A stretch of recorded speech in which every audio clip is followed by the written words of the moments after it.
Olá, pessoal, tudo bem? Espero que sim. Gente, na continuidade do vídeo sobre a família, né? A família, a escola e a atividade lúdica, a ludicidade na infância, ela deu um erro no outro vídeo, então eu tive que refazer, tá certo? E antes da gente começar, né, dando essa continuidade, eu quero pedir para vocês se inscrevam, deixe o seu like e compartilha esses assuntos que estou abordando aqui. Você vai estudar para sua faculdade, para concurso.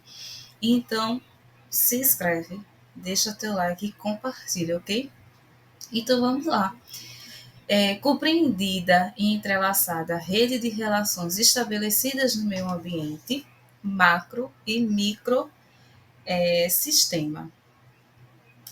Nesse sentido, o que tem demonstrado as pesquisas nessa abordagem é que o valor que a cultura do macrosistema dá ao fenômeno da brincadeira influencia a forma como o próprio fenômeno acontece no microsistema, uma vez que as oportunidades dadas às crianças são diferenciadas. Então, nós iremos entender, tá certo? O que significa macrosistema e o microsistema. Mas antes de lermos, né, o que está lá no rodapé, explicando para a gente o que seja esses dois pontos, vamos continuar em Pesquise Mais, onde, para conhecer mais sobre o tema, leia o livro de Moles, no qual a autora tratará o brincar em sua excelência, ou seja, na preciosidade dessa ação que representa o mundo da criança em interação com a sociedade. Também leia o livro Aries Philip, A História Social da Criança e da Família.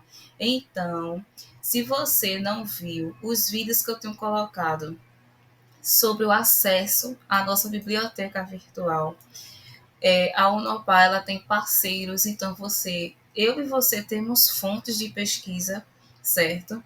Mas também você que estuda em outra faculdade, outras universidades, está estudando, pesquise. Vocês têm o acesso às informações, ao conhecimento em mãos, que é o uso da internet. Então vamos sim agregar, como nós estamos fazendo aqui, né? Agregar conhecimentos. Então, pesquisem, acessem a internet, usando ao nosso favor, usando ao seu favor.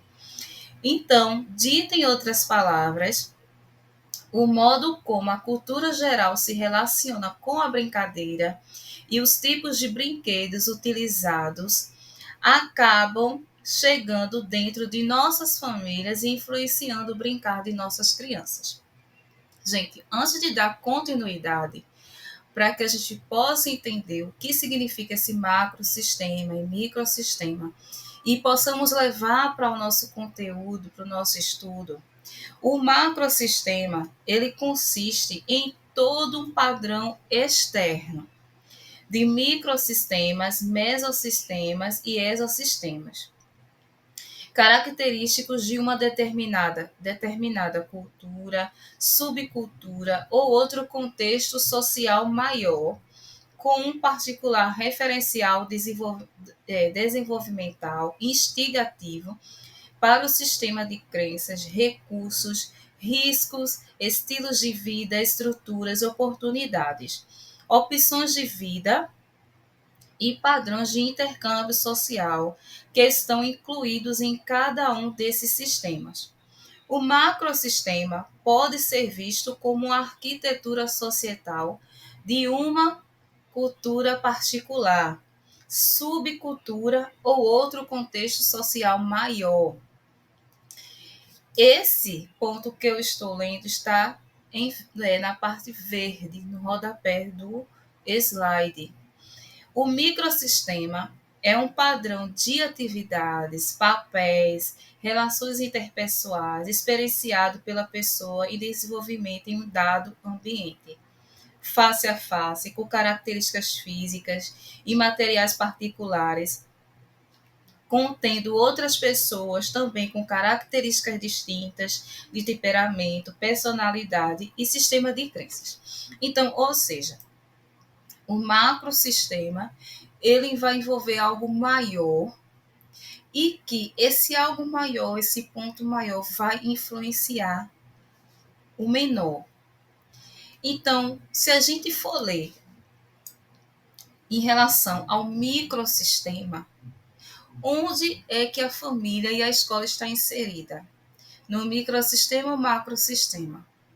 Olhando no nosso estudo, eu coloquei em vermelho que a família ela está destacada aí de vermelho e o microsistema está destacado em vermelho. Por quê? Eu quero que você associe que a família ela faz parte do microsistema, é algo menor, é algo mais particular, é onde o indivíduo, ele ali dentro daquele contexto familiar, ele vai ter suas características, suas personalidades, como a gente acabou de ler, como eu acabei de ler para vocês, certo? Onde vai ter diferentes temperamento, é, crenças dentro até mesmo do contexto familiar, certo? Vai existir outras pessoas com pensamentos diferentes, ideias diferentes.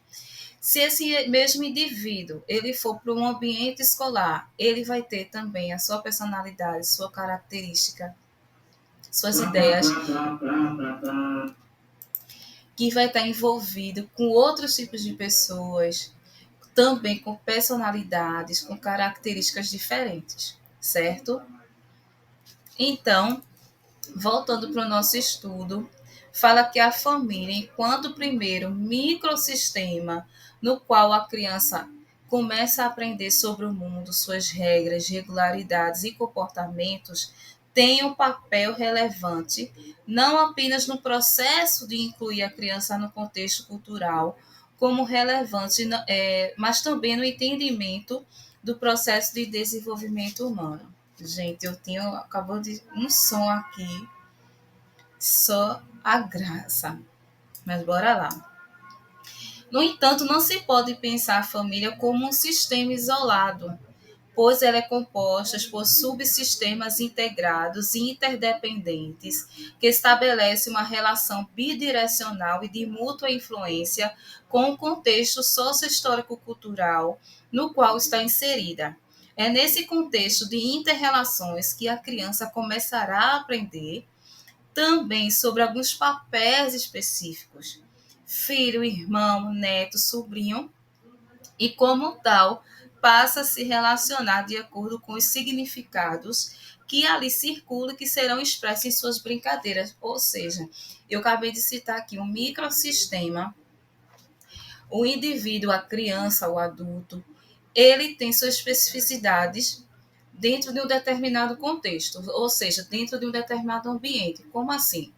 Na família, vamos usar o exemplo da família, que é o primeiro espaço onde a criança ela passa a se desenvolver, certo? Então, dentro do contexto familiar, a criança, a família, ela não é vista de uma maneira isolada. Então, a criança, ela vai exercer alguns papéis. Dentro da casa dela, por exemplo, onde ela tem um irmão, tem a mãe e o pai, ela, para a mãe e para o pai, ela é filha. Para o seu irmão, ela vai ser irmã, então ela vai exercer um outro papel, filha e irmã. Dentro da família vai existir subdivisões, como aqui foi falado, subculturas, vamos assim dizer. Ou seja, bora lá, se ela vai para a casa da avó, lá vai ter a avó, vai ter os tios. Então, para a avó, para o avô, ela vai ser a neta. Então, a criança vai passar a entender que em casa ela é filha para a mãe e o pai. Ela é irmã do irmão. Quando vai para a casa da avó, ela é a neta. Ah, ela tem tios, então ela é a sobrinha. E assim por diante. e diante. Isso dentro do contexto familiar, certo? Nós temos a família e vai ter, né, outros contextos, por isso que a família ela não pode ser considerada como algo isolado, um sistema isolado. Ela é composta, vamos dizer assim, por subsistemas, algo que ainda é menor, vamos dizer assim, distribuído. Se ela vai para a escola, ela vai entender que ela ali vai ser a aluna. Então, isso a criança já vai começando a desenvolver os seus papéis sociais.